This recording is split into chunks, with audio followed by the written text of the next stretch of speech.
షర్మిలమ్మ ఇంతకీ భారతదేశంలో క్రైస్తవులు ప్రతి రాష్ట్రంలో ఉన్నారు, దేశంలోని నలుమూలలా ఉన్నారు. ఇంతకీ ఏ క్రైస్తవుల మీద దాడి జరిగిందమ్మా?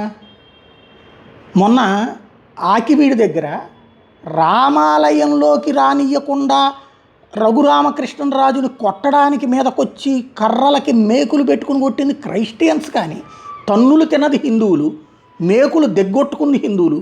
మరి అక్కడ ఏ క్రిస్టియన్స్ మీద దాడి జరిగిందమ్మా? తెలంగాణలో ఏ క్రిస్టియన్స్ మీద దాడి జరిగిందమ్మా? లేదు. మహారాష్ట్రలో ఎక్కడ జరిగిందమ్మా? అసలు భారతదేశంలో ఏ క్రైస్తవుల మీద దాడి జరిగింది?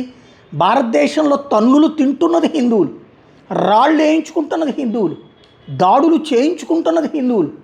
కానీ క్రైస్తవుల మీద దాడులు జరుగుతుంటే ఎందుకు కళ్ళు మూసుకు చూస్తున్నాడని తన అన్నని ప్రశ్నిస్తున్నటువంటి షర్మిల ఏ మత ఉద్రిక్తతలు రెచ్చగొట్టాలనుకుంటోంది? తన్నులు తింటున్న హిందువుల పక్షాన ఒక్క ముక్క కూడా మాట్లాడలేదు ఏనాడు. తన్నినటువంటి దళిత క్రైస్తవుల పేరుతో తన్నినటువంటి వాళ్ళకి, లేదా ముస్లింల పేరుతో తన్నినటువంటి వాళ్ళకి మాత్రం అండగా నిలబడుతుంది. హిందువుల మీద అంటే అంత ద్వేషం, క్రైస్తవుల మీద అపార ప్రేమ, పైగా వాళ్ళని రెచ్చగొట్టడం తప్పుడు సమాచారాలతో. మరి ఈమె ఎవరి కోసం పనిచేస్తుందో అర్థం కావట్లేదు.